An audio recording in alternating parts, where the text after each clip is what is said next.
Good morning, everybody here in Edmonton. And for those of you watching that are not in Edmonton, welcome to our update where I come live every single Tuesday to talk to you about what is happening in Edmonton's real estate market.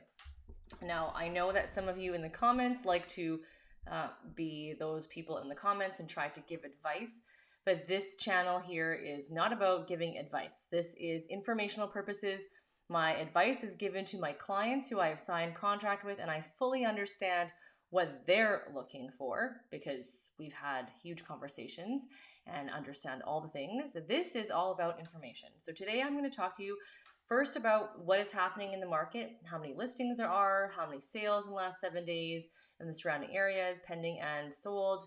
And then we're going to dive into some neighborhoods just to take a look and see how they're doing in our spring market. Yeah, it's spring and it definitely feels like spring now because we don't have any more snow finally.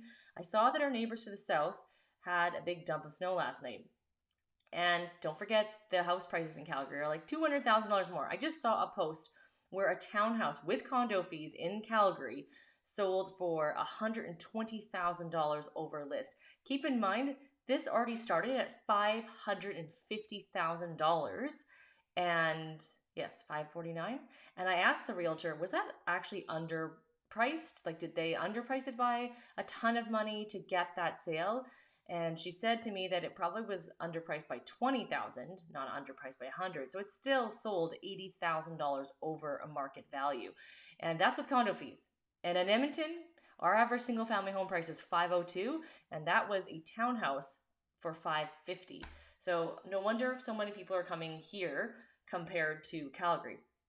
Now, if we take a look at the last 7 days, if you've been tuning in, you know that you can comment in the comment section and I'd be happy to answer any questions that you might have. So currently there's 1,935 listings in Edmonton. This is single family home listings, and it went up a little bit from last week. Now, last week also went up a little bit as well too. Nothing to be too concerned about. We have a lot of sales still happening, but we just have a lot of listings that are coming onto the real estate market. I just filmed our market stats video that's going to come out this week that talks about all of the month of March, and you'll see how high our sales have come from the month before and also year over year. Edmonton's market is definitely being very strong in its sales. Now, if you take a look at St. Albert, Spruce Grove, Sherwood Park, and Beaumont, their active listings every week tend to be quite similar. So St. Albert went up a little bit, Sherwood Park went down, and Spruce Grove went the same. And then in Beaumont, we have a little bit higher. And this is all, again, these are not new listings, these are the active listings. So anything new that came in last 7 days got added to the pile. Then we also have the sales that happened and it takes away from the pile. So then this is what's left. Now, if we take a look at what went pending in this last 7 day period, you are going to see that our sales continue to go up. So last week the sales went up and inventory went up a little bit, but nothing crazy. St. Albert, Sherwood Park, Spruce Grove, and with the exception of Beaumont, all went up in number of sales. Pending sales means written deals. So these are the deals that got written up, they've got conditions, they have conditions, that's why they're pending. If they had no conditions, they wouldn't be pending. This includes any new build properties that are listed on the market. Keep in mind, I've noticed that new builds don't tend to track their numbers, and they're supposed to. When a deal goes pending that's listed on MLS, you're obligated to make it market pending within 2 business days of it going pending, and otherwise there's penalties. So sometimes builders don't really play by their same rules, but they want to put their listing on MLS, they got to play by the same rules. So it's kind of annoying because it kind of messes up the stats a little bit. Same thing when you look at sold. So I've seen this where I've helped clients buy a property and it's still marked active even though it was sold weeks ago. So keep that in mind. There's a lot of active properties on the market that sometimes are already sold or pending because it's with the builders. And sometimes they're not even available to move into. So they're on the MLS in April, but you can't move until October or December or January of next year. So obviously people don't want to buy that, and it's not the same kind of inventory as a house just being listed. Now, if you take a look at the sold in the last 7 days in the area, this means properties that had conditions removed or no conditions. I've been saying this entire year. It's very rare still to see unconditional sales unless there is a lot of offers. Even in multiple offers, we're not even seeing unconditional sales this year as frequent as we were 2 years ago. So 294 sales in Edmonton compared to 241 last week. That is very high. And we're probably, like I said, I've predicted this earlier, we're going to get into the 300s in the month of April, May, and June. Well, actually, I think June's going to drop off. I think this next 30 days, we're going to see the numbers stay around the high 200s and low 300s in terms of number of sales. So every single week. So just imagine, in order for the listings to stay the same or to go up a little bit, means that they have to have the same amount of listings come up or more for that to kind of continue on. So as a seller, this is really good for you to see the strong market. Now, I wish we could dissect all this numbers because to show you, most of the sales are happening under 400,000 and under 500. Those are the hottest markets. In St. Albert, we've got 21 sales versus 15, Sherwood Park 22 over 24, and Spruce Grove 33 over 24. Spruce Grove is something to talk about because a lot of people are moving and choosing Spruce Grove because it's more affordable. Now, when it comes to affordability, Spruce Grove has it. And there's a lot of new neighborhoods coming in Spruce Grove. When you drive from Edmonton to Spruce, which is west, the very tip of Spruce Grove that's kind of more undeveloped, we're seeing a lot more new neighborhoods being built there, including the neighborhood of Easton, which I've talked about before. And then they're building a bunch of commercial. Now there's commercial on the other side too, so it's not that hard. Don't forget in Spruce, there is a train that's like right across. Now most people don't seem to mind. And in St. Albert, we got that same, I don't think it's the same train. Don't ask, don't quote me, I don't know trains. But there is also a train track over there going by the new neighborhoods as well, and you can typically hear the train. I know it seems crazy to see like trains still in like a metro city. Yeah, we definitely can hear the train. I'm in West Edmonton, and I can still hear the train sometimes, especially depending on the weather. Did you know that in the winter you can hear the sound travel more? And so when I normally don't hear the train in the summer, I will hear it in the winter. So it is what it is. And so we're going to take a look at neighborhoods. And before I dive in, I know that some people choose to go in the comment section and give advice. I want you to know that that's not my advice I'm giving. And I don't know who these people are that are choosing to give advice. Only a professional realtor who's been doing this in this market can be giving advice. People who are your friends or your family or the comment section, the YouTube section, don't take those pieces of advice as something you should be acting on. And also, this is meant to just be informational as for you to use however you see fit, but don't take that to make decisions. You need to talk to a professional agent that you're working with and actually ask them if it makes sense for you and how it works for you. What I'm giving you is general, broad information to imagine. I'm talking to thousands of people. I'm not just talking to one or two people. When I talk to a one-on-one client, it's very different because we can customize everything to you, right? The market doesn't change. When I talk to somebody one-on-one, all of a sudden the sales don't change, obviously. So this is just market stats. This is an opportunity for you to access me if you're not my client. I've had people reach out to me to ask if they could get some information, and I only give information and advice to my clients. I'm very busy, and so this is your opportunity if you want to get any information. And I see people are asking questions. So let's talk to the first one that is asking about Graydon Hill. So Graydon Hill is southwest Edmonton, and let me just share my screen. Oopsies. And we'll go into Graydon Hill. So Graydon Hill, actually, maybe I should show you guys a map of where Graydon Hill is so you know. It's a very small area in Edmonton, small little community. Your neighbors is actually a cemetery. Yep, so it's quiet. So this is a cemetery I was just talking to you about. So this is Graydon Hill. It's a very small little community in Edmonton, just north of Paisley. And the way you get in here is from Ellerslie Road and the 141 Street. Pretty limited. It's very busy traffic here, very busy to get in. I believe you can also get in here as well. Just a side note, someone made some comment about me giving wrong information about Devon. Okay, so just hold your horses. Sometimes people like me can make mistakes, right? And you can see on the map, and whatever I was talking about, I don't even remember. I don't believe I was giving you wrong information. So just hold your horses. That's all I have to say. So Graydon Hill is this small area. There has been a lot of, there were newer, and then the houses are no longer, there's no brand new builds in there, I believe, anymore. So let's take a look at what's been going on in Graydon. There is, let's type in Graydon. So we have 4 properties that are active or pending right now. And we'll also take a look at the last 7 days. Oh, nothing happened last 7 days. Last 30 days, 3 properties sold.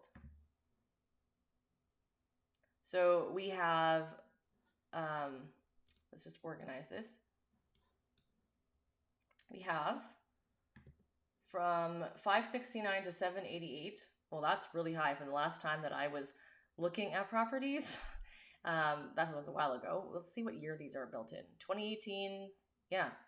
In 2017 is when I was last in that area, when there's still new builds in there, and the prices have increased a lot. Now, these are prices that are there until they sell. They're not real prices, right? So if you take a look at what's sold, these ones sold from 508, 450, 571. They're smaller though. And so really the only comparable for this guy is this. So 508, 1611 square feet, similar. I don't know why they're asking 599. Let's see, maybe the basement's finished. Nope. So this is what I'm saying. Just because the market's hot does not mean prices are automatically worth more. And you can see that it has been on the market for 15 days for this listing. You want to double check all your numbers. People sometimes get a little too crazy when it comes to that, and they think, well, even though my house isn't sold, the market's hot, so I can raise my price, right? No, you cannot. Well, you can, and it'll just sit there. So you make that decision if you want to sell your house or not. Let me see. What else is the next question here? Go back here. And we have, next question is, for newcomers, what type of advice can you share in terms of period of purchasing home, best neighborhood? Okay, so like I mentioned earlier, I can't give you advice because I don't know you and your personal situation, what your job situation is, what your plan is, where your family, like all those dynamics. That is what a buyer consultation is for, and happy to meet with clients when I have time to take on more. But in generality, to answer your question, when you're purchasing your first home, you need to talk to a mortgage broker to find out all of the financial things to do with yourself. Okay, so they can help you plan, they can make different plans for you if you can purchase a home or not. There are different qualifications for people depending on your permanent residency status, your work visas. It all depends. If you're a Canadian citizen, there's different kind of rules there and different incentives, different options for you. And also depends on how much down payment you're also putting down. So there's a lot of things and factors in consideration that you need to consider. When it comes to the best neighborhood in Edmonton, that is relative, depending. Again, location is the most important. But don't forget the location is important in terms of your proximity to work and your kids' school and your life. So the best neighborhood to me is the neighborhood that makes the most sense for you and your family. Because if your family lives in St. Albert and you do everything over there, it's clearly not the best neighborhood to live in Windermere for you because it's too far, so much traffic. So I can't give you that, but you can watch my other videos on my opinions on different neighborhoods. When you look at neighborhoods and looking at best, when I'm not looking at those other qualities, I'm looking at the resale value, the quality of homes, and the neighborhood safety. Take a look at the Edmonton Police crime map and you'll be able to see that. The price range and construction year for detached house. I'm not sure I understand that question. So are you just asking about what the price range is for construction? If you're watching, please go ahead and comment because I don't understand that question. I'm just going to talk about a comment here asking about townhouse 10 years ago. It's less than what I bought it for. So you may have over purchased. I don't think you want to hear this, but I'm sorry, I'm just very direct. You may have over purchased your home at that time. So it is possible that you could have overpaid. And if you overpaid, that's why the value didn't go up. Or the values of the property are going down because if it's a condominium, maybe there was a special assessment or something. But in general, without seeing your home, without seeing the area, that's my first guess, is that you could have overpaid. And that's what people don't understand. When you buy a house, you have to be careful. You have to ask the agent. The agent needs to be able to disclose to you the market value, show you how they came up with the number, so that if you do end up overpaying, you know that you overpaid, right? So today, if we're in multiple offers, I'm going to show you market value so you know what market value is. But to win the house, you may have to pay over market. But then at least you know what you overpaid with when you purchase. That's called just doing your due diligence. But if you just put in a price, or maybe you bought new and you didn't have a clue of what things were selling for at that time, and you thought, well, the builder just sold it for all this price, it doesn't mean that that was the price. So that's my answer to your question. I know that you don't want to hear that, but that's just the reality of it. Unfortunately, what you paid for your house isn't going to dictate what the value is or will be. And I know a lot of sellers have this problem, and it's just a problem that you have to kind of get over. I can't really tell you that in that sense. What's my opinion in Greenfield in Southwest and Bonnie D? Greenfield, very hot neighborhood, has been a hot neighborhood for a very long time. Things don't move very quickly in there. And actually, why don't I show you? I'll show you. So when you take a look at Greenfield,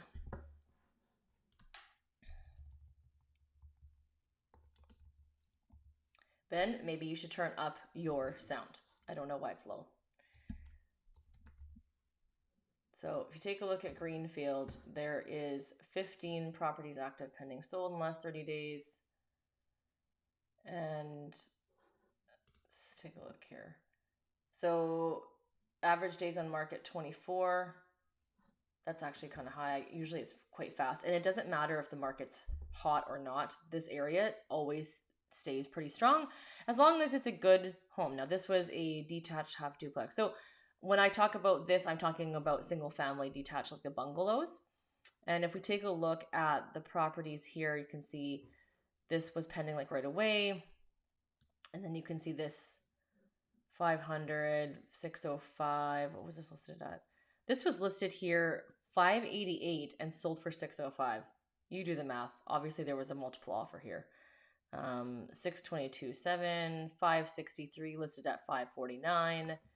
This one sold for under. So don't be surprised when you see these overages and underages. I think I just made a word. The reason for this is because sometimes if the house is underpriced, it's going to go crazy.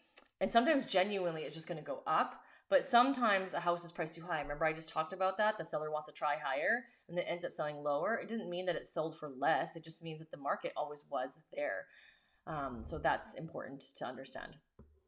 And then you want to know also about Bonnie Doon. Bonnie Doon's also a huge area where lots of infills are going and a great neighborhood in terms of that, but it's also pretty expensive. You think about this last 30 days, there's 26 properties here. Now, you can see the highest price, $1.17 million to $287,000. It's a huge range. And you can see here, this one's like just land value. These are just land sitting here. That's a lot of money for land. Probably why it's still sitting there, to be honest.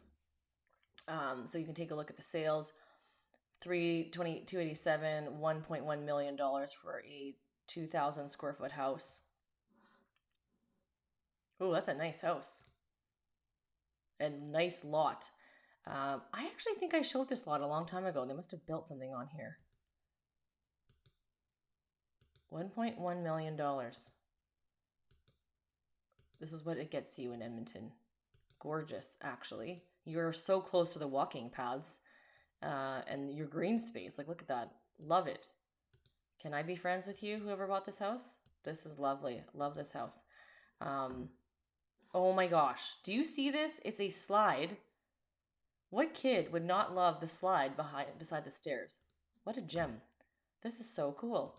Got to show my kids this. This is going into the basement, I believe. That's so much fun. So $1.1 million.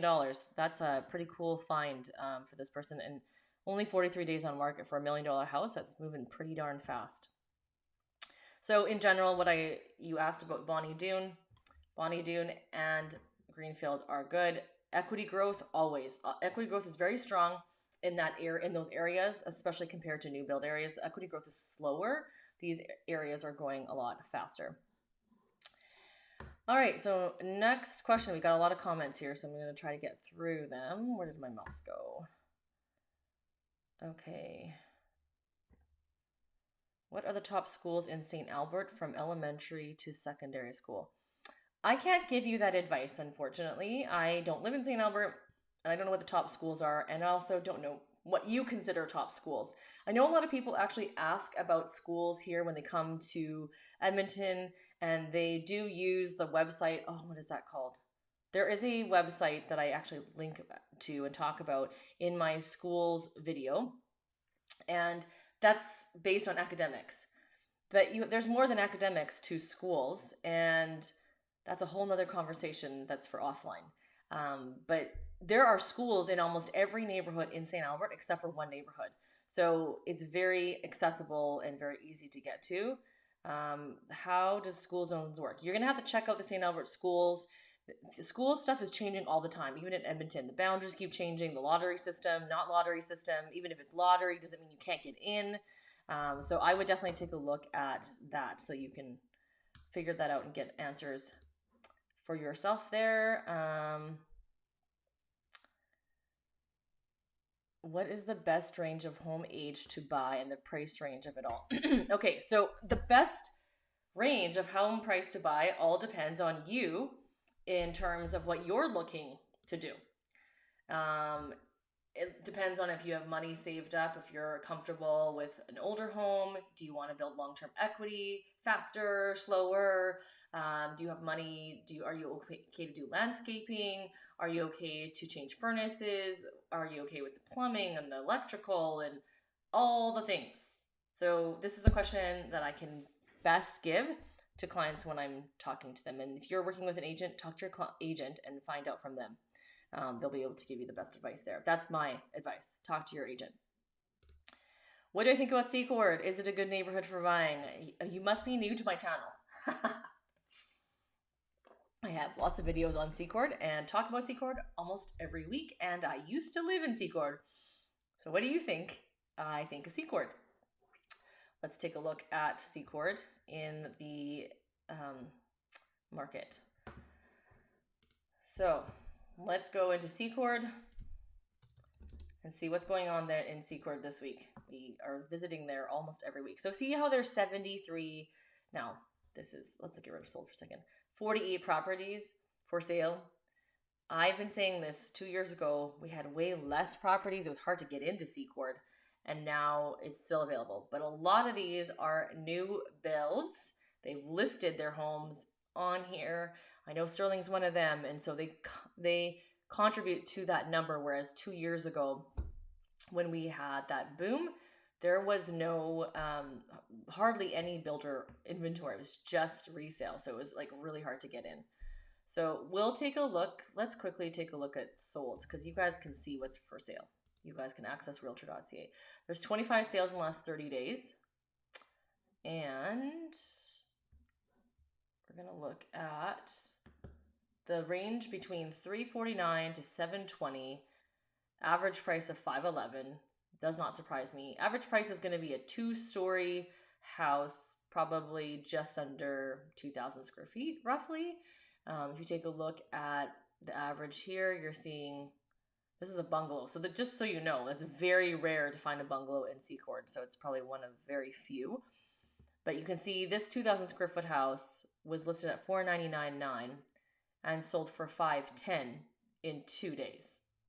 There was probably no conditions. Maybe there was a condition if they accepted an offer the first day and did an inspection the next day.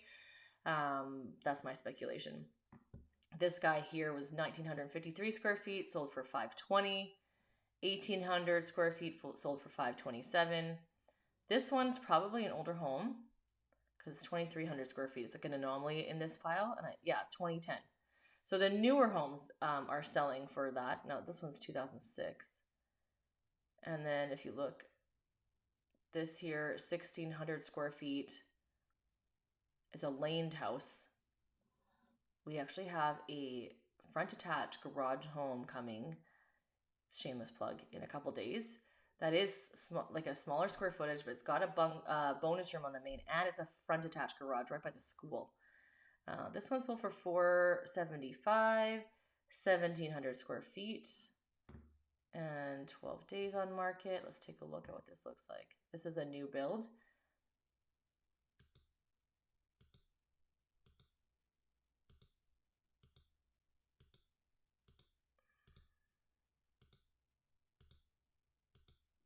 Yeah, this is pretty upgraded. Nice house. Looks like a show home, to be honest. I wonder if this is actually 2023. Yeah, it's brand new. 1,700 square feet. Unfinished basement. Did it show what the front of the house looked like?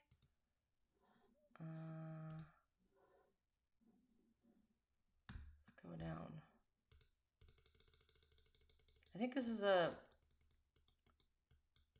want to see if the basement's finished. That is a very odd front. There's two front doors. Huh. That's not the right floor plan either. See, this is confusing. Builders kind of put these things in and then it's not really accurate. Lincolnburg. They only include the rough-in, landscaped. Photos are same plan, different home. Interior colors are different. Photos of coloring can be different. This is what annoys me about these new builds. We're not allowed to represent with our homes wrong, but then yet they are allowed to put these on. Just aside, that was my inside voice speaking outside. There's no garage. Okay, so it is a laned home is what that was. Okay, laned home, $475. Secord, yes.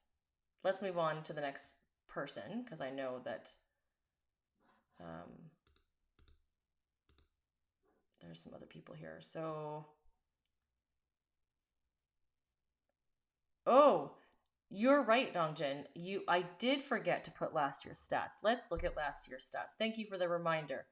So compared to last year, the sales in Edmonton, 294 versus 201. See, it is higher, almost 100 units higher than last year for that 1 week. And no surprise, these other areas are all very similar to what they were last year, except for Spruce Grove. People are starting to find out about Spruce Grove, and there's more of those new builds, like I mentioned, available this year, because that area didn't really exist last year, that whole Easton Prescott area over there. Thank you for that reminder. What do I think about Allard? So let's take a look at Allard as our last community before I'm about to head off, because it's been almost 30 minutes and I've got to do some more things. So Allard is an area in southeast Edmonton. I don't talk about a lot because I don't really work a ton in Allard. There's 9 properties sold in the last 30 days, ranging from 408 to 545 for sales. So not a whole lot of price difference there. And they're 2-story homes, and they range in the year built. Let's see if any of the basements are finished. Some of these basements are finished, some are not. This area is not as new. I mean, 2015, 2013, that's already 11 years. Can you imagine that? I keep thinking 2013 wasn't that far away, but that's 11 years ago. So this is 2010 with a fully finished basement that sold for $545. That's not a bad price point. This is southeast Edmonton. Again, depends on the areas that you guys are wanting and what kind of homes you're wanting to look at. Let's take a look. This was listed at $575. That's a lot of a price difference. But see, had this been listed at a different price, it might have been different. Oh, this is also not a... It's not even a front attached garage home. So that's actually quite high for a laned house. Very tall house as well. This is a laned house that sold at 532, 2,000 square feet, 2012 in an unfinished basement. So anyways, thank you so much everyone for your interaction and tuning in. I appreciate you watching, and I appreciate the non-advice giving in the comment section, because this is a place for information and questions. Happy to answer them, and I will see you next week. Don't forget to watch this weekend's video about all the market stats for the month of March. Bye guys.